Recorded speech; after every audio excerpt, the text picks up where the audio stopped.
Morning, gang. Happy Thursday. So we're getting closer to the end of the week. So good stuff there. Okay, well, kind of wanted to go into something we've talked about, other channels have talked about, things like that, but some different point of view I want to put on it here.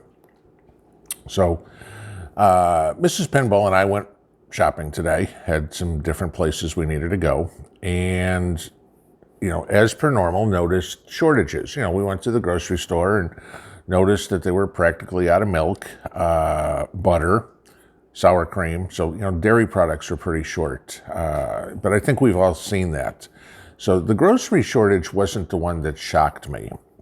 We went to a couple other stores. Went to Rural King, for example. And for those of you who don't have a Rural King around you, it's kind of like a Tractor Supply, or, it's a hardware store, but more kind of geared toward, I don't want to say farmers, but farmers and ranchers and that sort of stuff. So you get things for livestock or whatever in there, anything like that. And I was shocked at the empty shelves, okay? The one that really got me was when we walked over to the weapons rack, and usually, for even through all this crap, it was full, and they had no ammo whatsoever on the shelves, none, okay? And there were maybe half a dozen rifles and half a dozen pistols. So that kind of took me by surprise. But, looking at some of the other things, the pet food area was pretty much picked over, different areas that we had gone and looked at. So that was that store. And so then we went to Ross, and Mrs. Pinball wanted to look at some luggage or anything like that. She likes to go in there every once in a while. If you're not familiar with Ross, it's basically a discount type of store. They'll get the overflow from other stores or whatever. So we went in there, and as we walked in the door, I was about floored because the store was half empty. So we kind of walked around and took a look at what was in there. And, she wanted to look at luggage, okay? They had five choices of suitcases. That was it, okay? Walked around, looked over in the shoe section, completely picked over. There were stacks and stacks and stacks of empty shelves. They had maybe 6 or 7 pairs of shoes in each shoe size, okay? Looking in like the kitchen section to see if there was anything that I wanted to pick up for prep-wise or whatever. Completely picked over.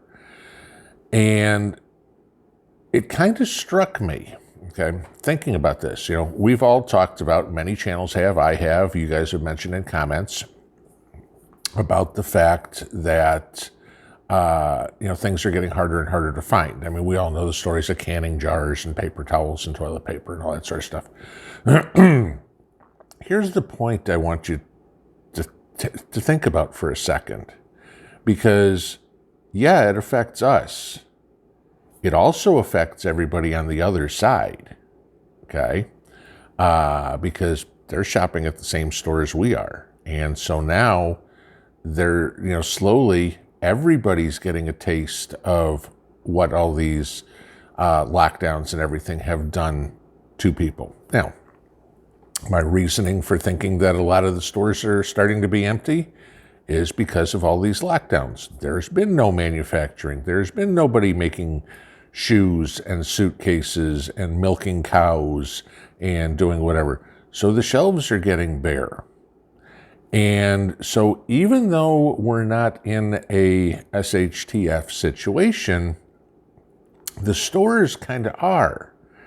And that doesn't only affect us, that affects everybody. So their mood is going to kind of change a little bit, okay?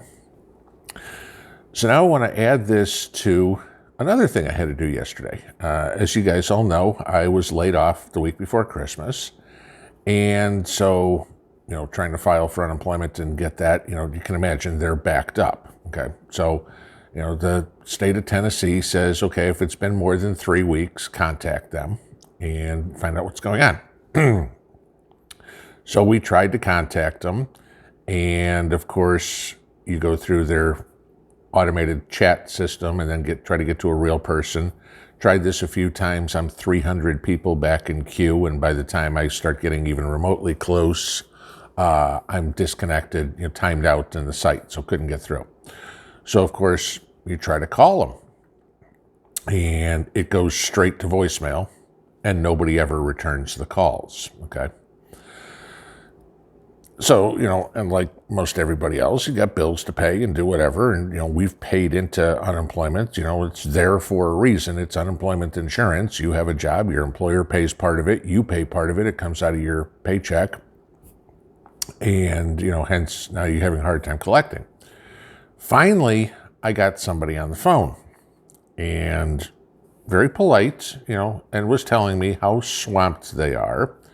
And busy, and they're trying to hire people, but the people they're hiring are coming in, they're training, and then they don't want to deal with the pressure and the stress that's in there because there's so much work, so they're quitting. But the lady told me something that was very interesting, and mind you, this is just for Tennessee, so I mean that's where I live, so obviously that's what I get. And she said usually they get 30,000 claims or so a week. Okay, in normal times, non-COVID times. And she said last year when COVID hit, they got up to around 250,000 claims to file or claims to pay a week. Okay, and as it tapered down over the summer, she says it dropped down and dropped down and dropped down, and they got all caught up and relatively close to normal until Thanksgiving hit. And she said, then we went from 30,000 to 90,000 to 120,000 to 160,000, and they're back up at 250,000 people again. Okay, so this is January 2021, and she's telling me they're having the same numbers that they were having in March 2020. Now, that tells me a lot that, about what's going to be available on the shelves. If there aren't people going to work, that still means the cows aren't milked, the shoes aren't being made, whatever would be, okay? And again, if you think of how the supply chain works, it's not like, pick somebody, Adidas makes a pair of shoes, it runs off the assembly line today and it's on the shelf tomorrow, okay? I mean, it's got to go through, distributors and wholesalers and everything until it finally makes it onto your store shelves 3, 4, 5 months later, okay? Same reason why we all see, why are they putting up Christmas decorations in September? Well, that's because all the companies were making Christmas decorations in the spring and summer, and now the stores are putting it on in the fall.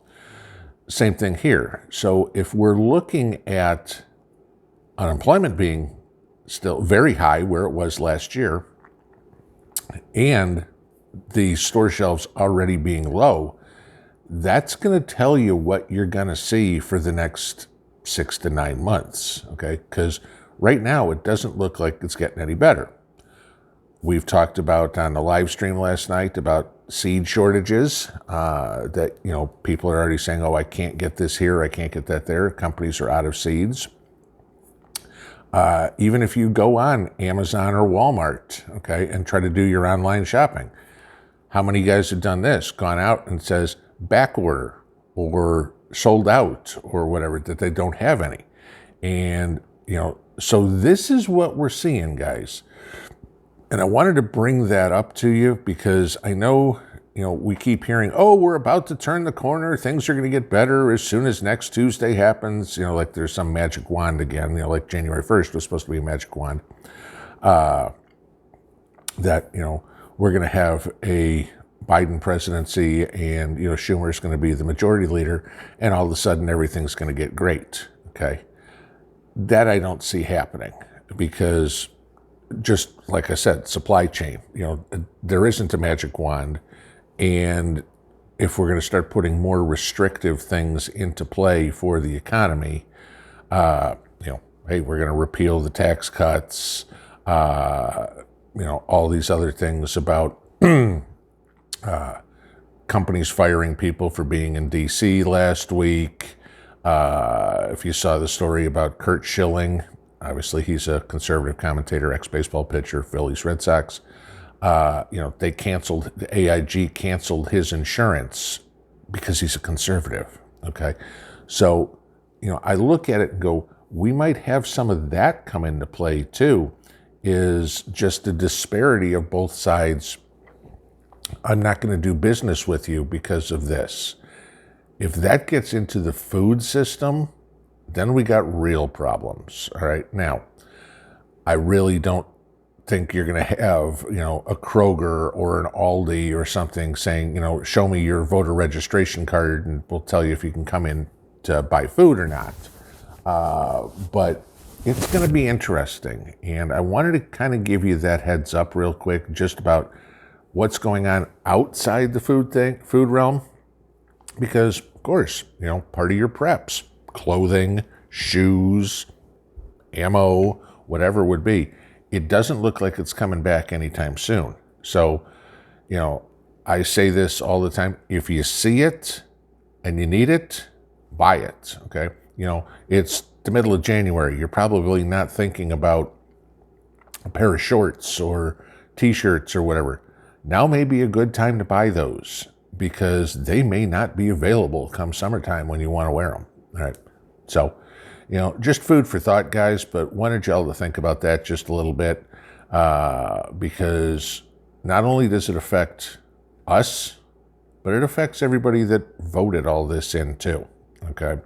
And they're going to be the first ones to scream. And we'll see how that plays out because my guess is you're going to start seeing some unrest on the left because they're going to go, we voted you in. Why can't I buy a pair of shoes? Why can't I buy a gallon of milk? So remember how that one all plays out. Just some food for thought this morning, guys. Have a good one. Pinball out.